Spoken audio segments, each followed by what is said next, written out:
Datuk Yang Pertua, izinkan saya mengulung dengan isu hangat yang kedua yang seperti saya sebut tadi mengenai KWS.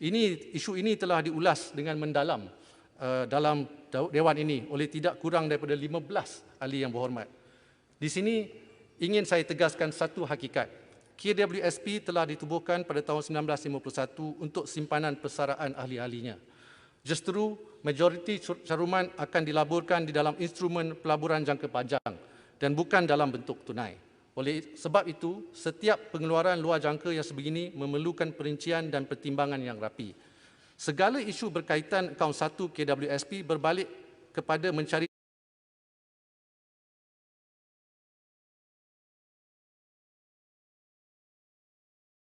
satu titik keseimbangan di antara dua ekstrim untuk rakyat. Dengan izin, this is about finding the right balance between fulfilling two different needs of the members. Yang pertama, pengeluaran untuk kelangsungan hidup hari ini, dan kedua, menjamin kesejahteraan persaraan masa depan. Ramai yang mahukan pengeluaran berjumlah besar secara one-off. Saya telah mendengar suara ahli-ahli yang berhormat, terutamanya YB Pekan dan Bagan Datuk, yang memperjuangkan agar keperluan hari ini didahulukan. Saya juga dengar suara-suara rakyat di media sosial yang menyatakan kesusahan hidup mereka dan ingin mengeluarkan wang KWSP mereka. Tetapi besar-besaran oleh ahli-ahli lain.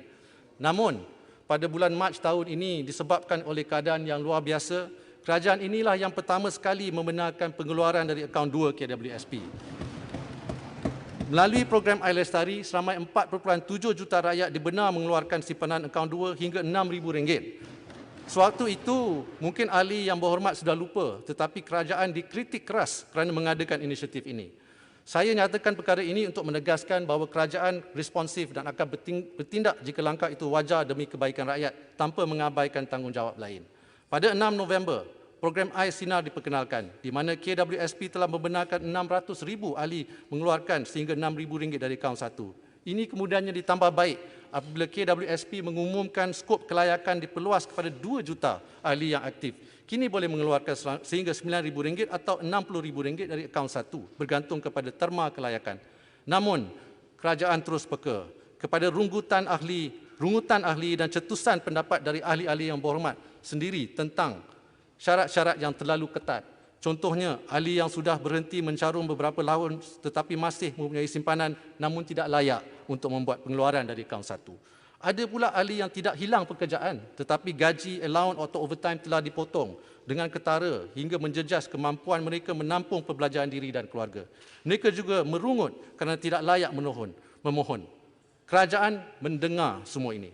Seperti yang saya sebut, setiap langkah melibatkan pengeluaran KWSP perlu dilakukan dengan penuh tanggungjawab kepada amanah yang dipikul adalah untuk semua ahli, baik mereka yang mahu mengeluarkan dan juga bagi ahli yang tidak mahu. Akhirnya adalah tanggungjawab kerajaan untuk mencari titik keseimbangan di antara keperluan pengeluaran hari ini dan keselamatan persaraan untuk hari esok. Justru, setelah saya berbincang lanjut dengan pengurusan KWSP pagi tadi, sukacita diumumkan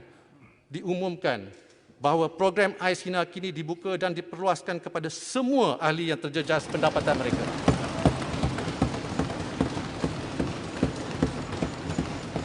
Terima kasih, Menteri.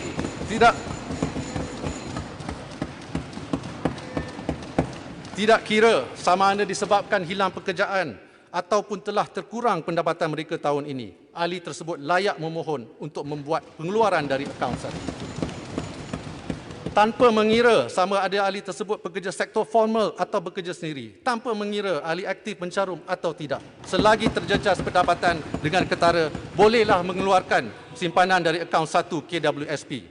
Dari 2 juta ahli yang layak sebelum ini, Air Sinar kini kita buka kembali. Terima kasih, Menteri. Tambahan pula, setiap ahli yang dibenarkan, tambahan pula, setiap ahli yang sebelum ini dibenarkan mengeluarkan sehingga RM9,000, kini boleh mengeluarkan sehingga RM10,000. Terima kasih. Mereka cuma perlu memohon di dalam talian atau hadir di mana-mana